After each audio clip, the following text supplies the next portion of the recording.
ocurriendo, pero vamos a cambiar un poquito de tema en este mismo momento porque como les adelantaba al principio, bueno, hay una cuestión también con la geopolítica y la tecnología y para eso vamos a estar charlando, ni más ni menos está ya mismo en comunicación Gabriel Merino, sociólogo y doctor en Ciencias Sociales por la Universidad Nacional de La Plata e investigador del CONICET y profesor.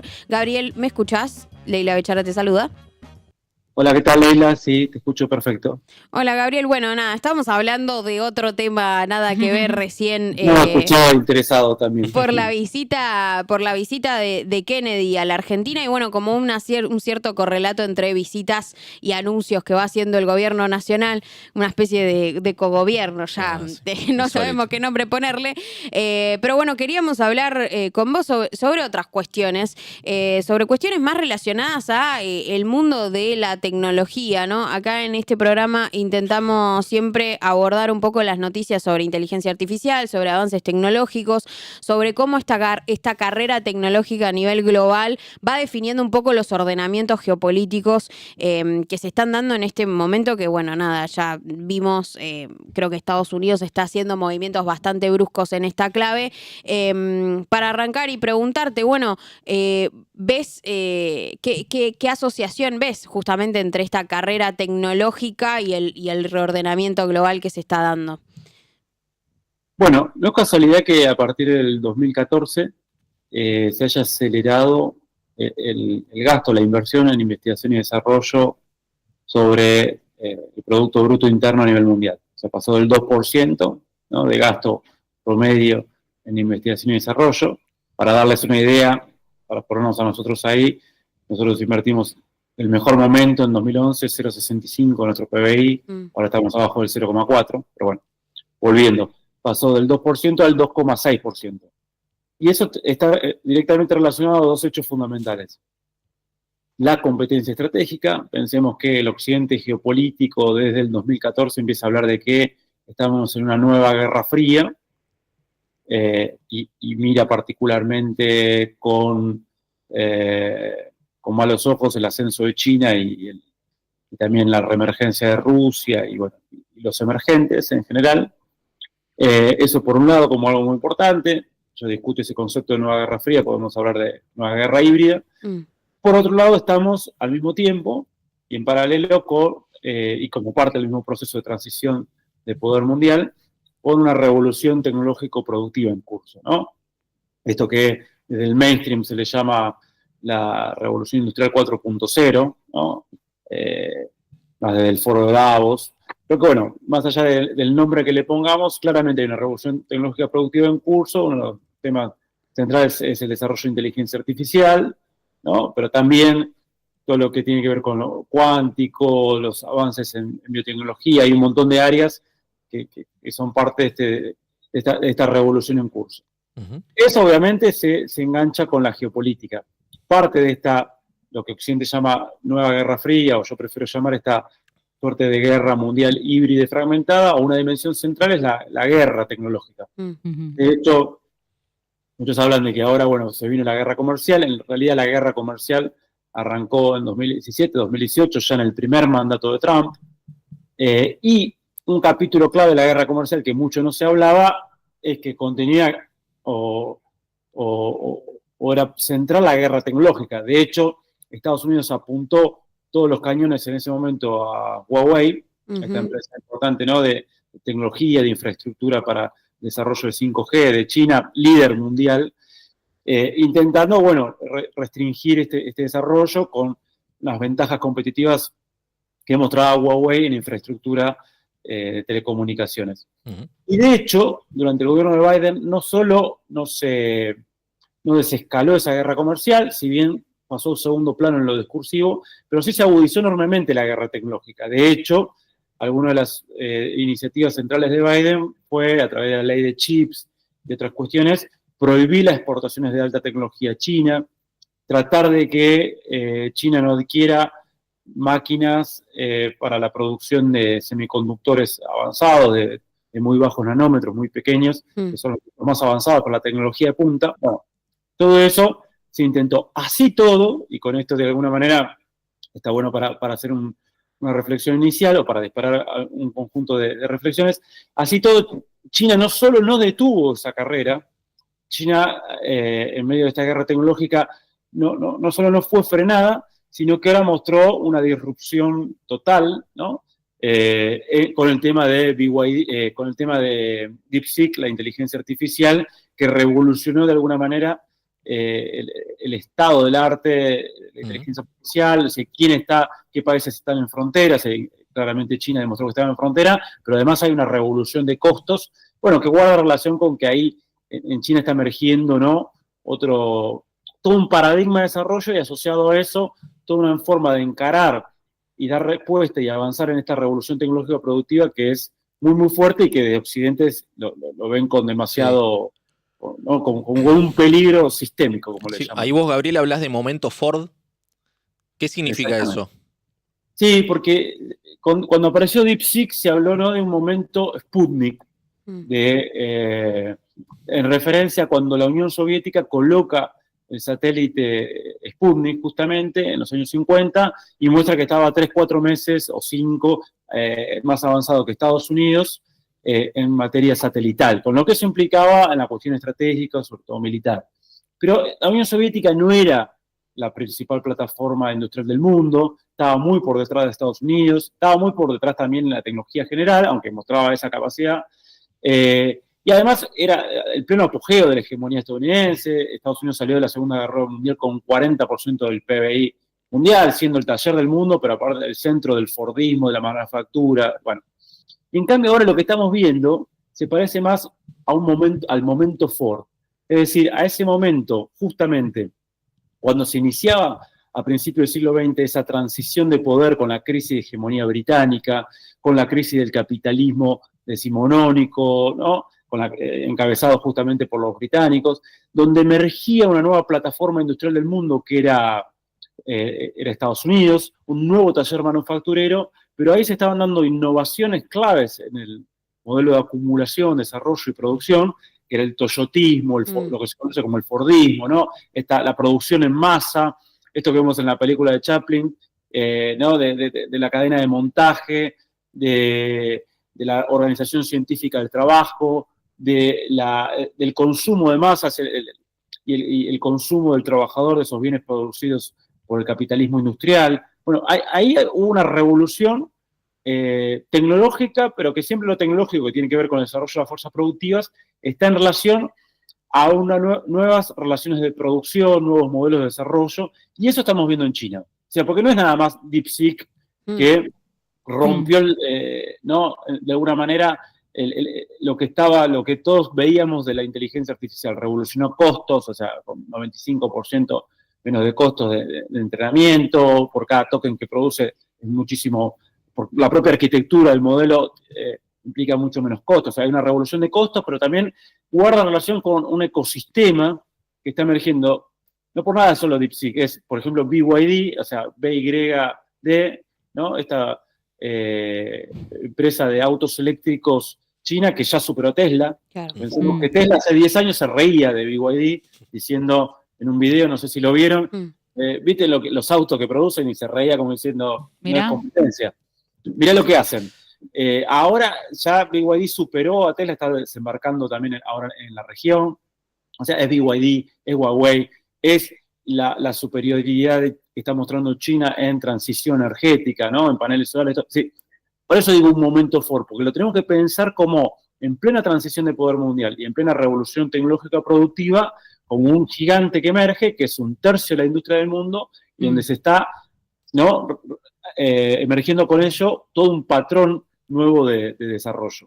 Ahora, algo que siempre ha diferenciado de China de otros imperios es justamente, o bueno, lo que dicen los que saben, su no pretensión de imperialismo, vamos a decirlo así, como de no colonizar otros territorios, como sí quizás los tuvo Estados Unidos, digo, a través de guerras con la democracia liberal y sus planteos más, no sé, plan Cóndor, por decirlo de alguna forma. Ahora, ¿el modelo de China es traspolable a a el resto del mundo? Digo, por el concepto de guerra que usaste, quería como desarmarlo un poco más, si es una carrera tecnológica, si es una guerra tecnológica, ¿qué implica para China ganar esa guerra?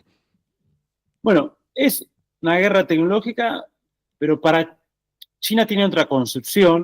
O sea, primero que no quisieran estar en guerra, o sea, preferirían que lo dejen desarrollar tranquilo, porque de hecho tienen las de ganar. De hecho, el único gran amenaza, creo yo, para ese gigante emergente, ese modelo de desarrollo, son esas estrategias de contención, que hasta ahora no la han logrado contener ni frenar. Al contrario, en alguna medida, como pasó en otros escenarios, terminó potenciando China. O sea, Huawei intentaron en 2018 ir por destruir, detener Huawei, y ahora Huawei está liderando aún más algunos sectores tecnológicos claves de la revolución en curso. Pero bueno, China no quisiera estar, ¿no?, en este estado de enfrentamiento.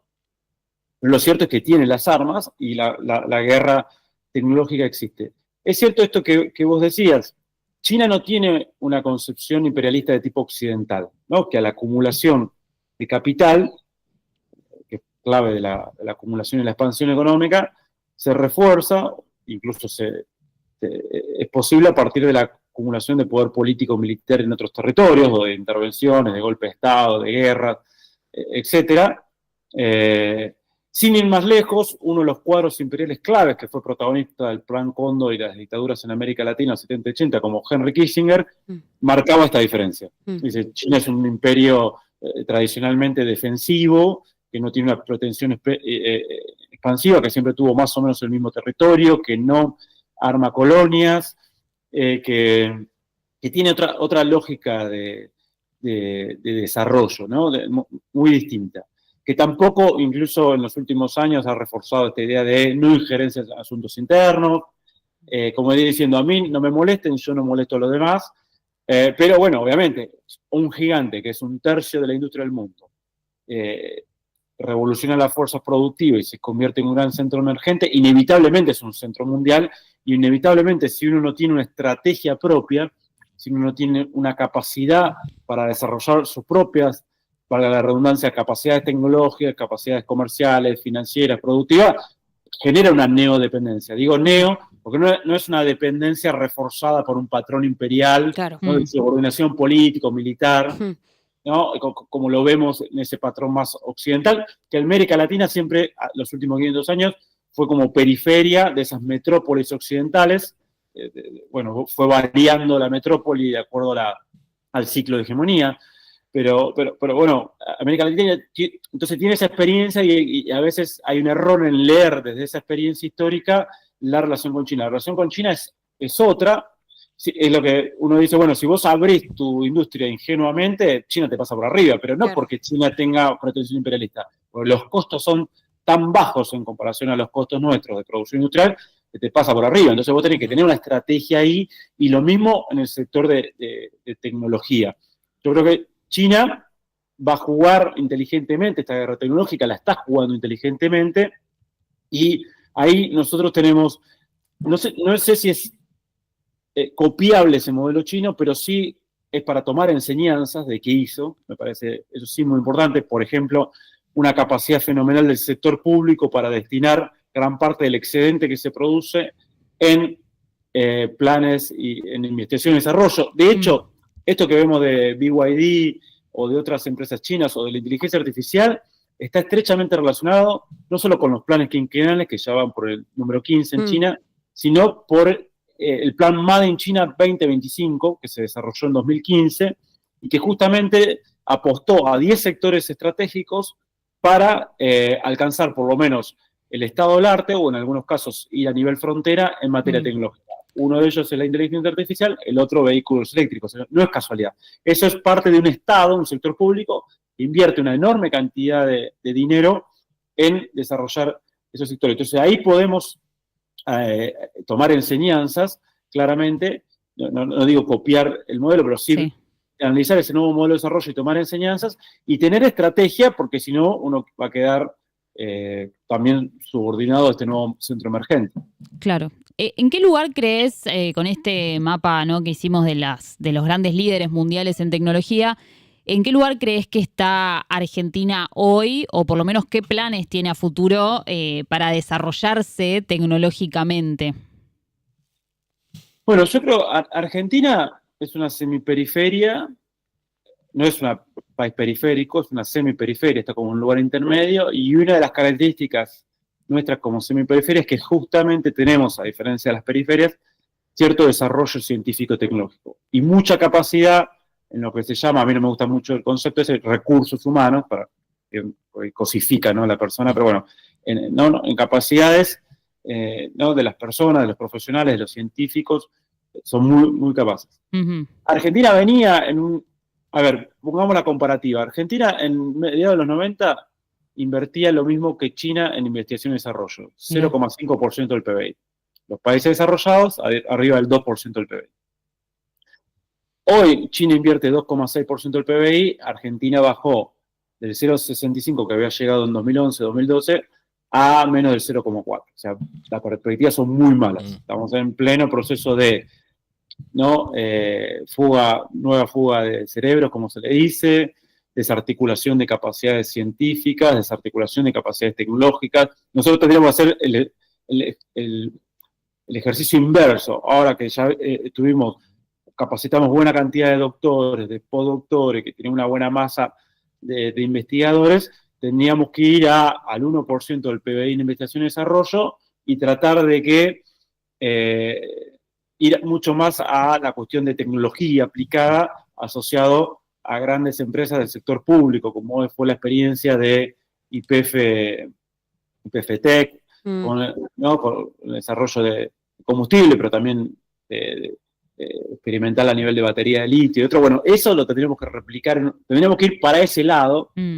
aprovechando esas capacidades, esos, entre comillas, recursos humanos, para avanzar en esa línea. Lamentablemente estamos yendo en camino contrario, y encima, porque nos estamos perdiendo una gran oportunidad, porque hoy, si algo que se está dando en todas las semiperiferias emergentes es una gran cooperación en materia científico-tecnológica, con contradicciones, pero hay cooperación en investigación, desarrollo e innovación, y hasta desarrollo de patentes conjuntas. Esto lo vemos en los BRICS. Nosotros lamentablemente rechazamos la invitación a ser parte del BRICS+, ¿no?, de estos potencias emergentes de Brasil, Rusia, India, China, Sudáfrica, y es donde se está, a partir de la ampliación del BRICS, y por algunos planes que vienen hace unos años, yo ahora justo va a salir publicado un trabajo que hice sobre el tema, sobre cooperación científica, tecnológica e innovación en los BRICS, y eso asociado a la transición de poder actual. Bueno, nosotros nos estamos perdiendo justamente la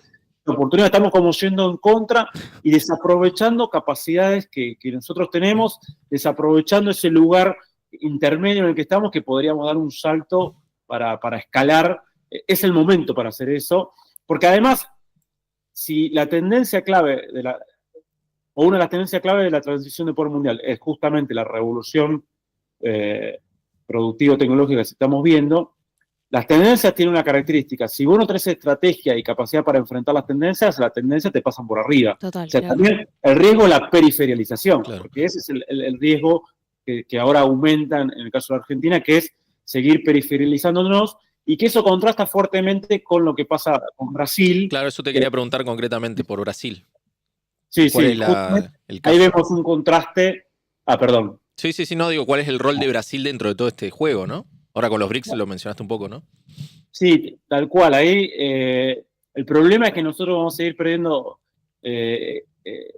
escalón o ampliando la distancia en términos negativos con Brasil. Brasil, piensen que ya tiene desde hace años más de 1% de inversión en investigación y desarrollo. Eso ya le da otro plafón, otras capacidades. Ni siquiera Bolsonaro redujo un poco, pasó del 1, si no me mal lo recuerdo exactamente, pero 1,2 a 1,1, ¿no? Se bajó 0,1% en relación a PBI, desarmó algunos planes, pero no otros estratégicos. Siguió el plan nuclear brasileño, o sea, no desarticuló capacidades estratégicas, quizá lo orientó un poquito más a la cooperación con Estados Unidos. Acá estamos viendo lo contrario, ¿no? Entonces, Brasil claramente está en un sendero de liderazgo, está participando en los BRICS en planes concretos de cooperación científico, tecnológica, de procesos de innovación. Ya lo vemos hace años con Sudáfrica y con India, en todo lo que tiene que ver con desarrollo en la industria de medicamentos, que nosotros antes teníamos mucho avance relativo respecto a Brasil y eso lo estamos perdiendo. Lo mismo vemos con la cuestión nuclear. De hecho, ahora INVAP va a poder, gracias a Brasil y a su plan de desarrollo nuclear y afrontar una situación de crisis, esta empresa tecnológica que nosotros tenemos como INVAP, crisis provocada por la suspensión de contratos por parte del gobierno nacional, va en parte a poder superar, digo, esa crisis por contratos que estaría firmando ahora con Brasil para el desarrollo nuclear, ¿no? Bueno, para todo lo que es un reactor nuclear que se está construyendo ligado también a más actividades civiles, a medicina y otros. Bueno, nosotros rompemos contratos con INVAP del gobierno nacional y Brasil, al revés, ¿no? Contrata a INVAP para el desarrollo de este... Maldito Lula. Increíble. Sí, pero hasta incluso, yo digo, Lula es claramente, ¿no? Está liderando en ese camino, pero hasta incluso el gobierno de Bolsonaro no fue tan dañino como este. O sea, golpeó áreas, sin lugar a dudas, pero yo lo doy con otro ejemplo. Con el tema de los BRICS. Milei rechazó entrar a los BRICS. Bolsonaro no solo no se fue de los BRICS, puso al presidente del Banco de los BRICS. Sí. El nuevo Banco de Desarrollo, que después sustituyó a Dilma Rousseff. Entonces, obviamente también en materia científico-tecnológica, recortó mucho de las humanas, recortó dinero para eso, para lo que ellos llaman, ¿no?, ideología de género, bueno, esos sectores reaccionarios más conservadores, apuntaron contra eso, pero manteniendo el sistema, ¿cómo? Lo estratégico no, lo mantuvieron, digamos. Y lo estratégico lo mantuvieron, e incluso en ciencias sociales, o sea, fue bastante distinto. O sea, hay una idea ahí de potencia media, de semiperiferia emergente, de nosotros somos una potencia en ascenso, el tema científico-tecnológico es una cuestión clave y nosotros estamos en caminos contrarios. Sobre eso te quería... Argentina tiene mucha capacidad relativa en la materia. Sobre eso te quería preguntar, porque viste que el gobierno nacional y Milei, sobre todo en la campaña, pero lo sigue mencionando como una idea de que Argentina puede ser grande, ¿no? Algo con lo que muchos quizás estemos de acuerdo.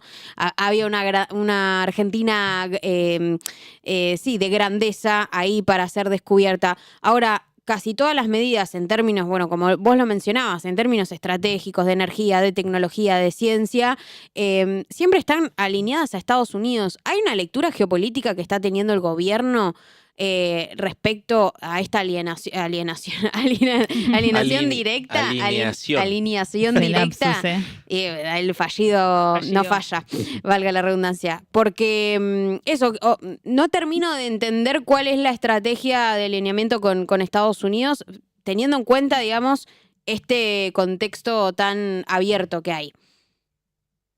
Sí, bueno, es una buena pregunta. Yo creo que, bueno, claramente ha mutado esa derecha argentina o ese sector, a veces la categoría izquierda-derecha, pero ese sector conservador, neoliberal, ha pasado, expresado el mileísmo y compañía, de una dependencia negociada a una inserción paracolonial, ¿no? De aislamiento automático. Incluso más aguda que la de los 90, sí. E incluso era hasta, entre comillas, más justificada o más razonable en un pleno mundo unipolar, de la Unión Soviética, la Belle Époque, ¿no?, neoliberal, o de la globalización encabezada por Estados Unidos y el occidente geopolítico. Hoy estamos viendo el proceso completamente contrario. Hay una macro tendencia estructural que es el declive relativo del occidente geopolítico, el declive de Estados Unidos, el ascenso de Asia-Pacífico, de India, de China, de potencias reemergentes como Rusia, de todo el sudeste asiático pujante, digamos que a Indonesia se suma al BRICS Plus, y bueno, Entonces, todo eso es la tendencia y nosotros vamos en contra de esa tendencia también. Entonces, a un alineamiento que encima, con un hegemón en declive, en crisis, y que está en un ciclo de estancamiento relativo en el desarrollo de sus fuerzas productivas y financiarización. Por eso, para decirlo sencillamente, te ofrece préstamo del FMI bajo total condicionamiento geopolítico y casi ninguna inversión, o sea, real. Fíjense que China es lo contrario, digamos, China es, y otros emergentes, pero sobre todo China es, bueno, vamos a invertir en la cuestión real, desarrollemos sectores reales, puertos, infraestructura, ¿no? Centrales nucleares, rutas, trenes, bueno. Entonces el otro te da crédito al FMI para que sigas con la bicicleta financiera, que es reproducir a nivel local ese patrón de financiarización en el que está el norte global y estancamiento relativo. Es decir, no hay desarrollo real de la fuerza productiva y uno se va periferalizando, o sea, yendo para atrás. Bueno, yo creo que eso lamentablemente se ha exacerbado.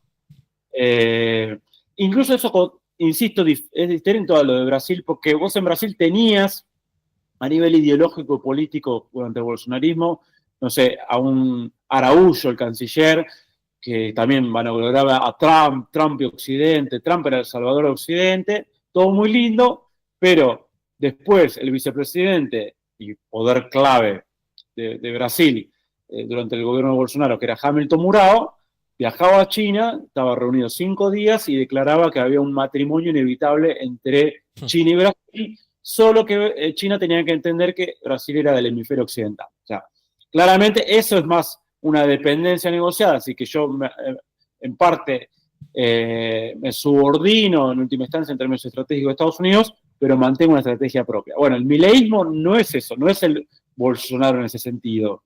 Es una política paracolonial mucho más fuerte, lo cual es un grave problema porque, insisto, va en contra de las tendencias y termina perjudicando fuertemente a Argentina. Es más, esto se vio en la última reunión CELAC-China. CELAC es la Comunidad de Estados de América Latina y el Caribe, que se formó allá por 2010-2011. 2014 constituyó un foro con China, ¿no?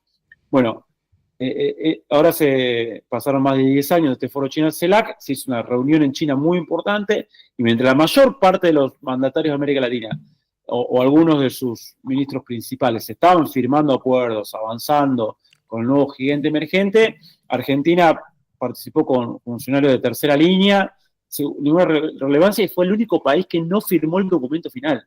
Entonces, y mientras Brasil se trajo de ahí $5.000 millones en inversiones reales, nosotros ni siquiera firmamos el documento, todo por un alineamiento del cual son bastante dudosas las ganancias para Argentina. Entonces estamos en una situación muy complicada, una muy mala lectura o fuerzas que responden a intereses que no son justamente los intereses nacionales. Fuerzas operando para el mal. Gabriel, muchas gracias por esta comunicación. La verdad que Gracias. clarísimo y nada, muchísima data para seguir pensando.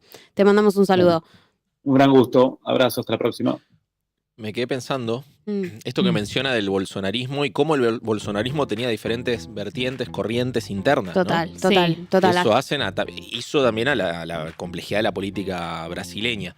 Pero comparándolo con el gobierno de la Libertad Avanza, Tremendo. fíjate lo lejos que quedó algo como, no sé, un eje más conservador nacionalista, Sí, no porque eso era lo existe. que representaba Villarroel. No. Si Villarroel hubiese tenido, o un sector más vinculado a las ideas de Villarroel hubiesen tenido Una puja más real. Una puja más real interna dentro de la Libertad Avanza, seguramente estaremos hablando de debates donde se pone en cuestión todo esto que Y bueno, Sí. pero que dice. ahí hablamos de, bueno, quién te lleva al gobierno, ¿no? O sea, Villarroel, Mauricio Macri, fue más un Sí. un Igual- disfraz el de Gaucho, Sí, pero como habla, decía. sí, pero habla también de cómo se dan las internas también Total. dentro de, Sí, en este obvio. caso, lo fuerte que es el verticalismo, ¿no? Con Karina ahí Sí. arriba, ¿no? Y lo importante de invertir en ciencia, ¿no? Y conocimiento.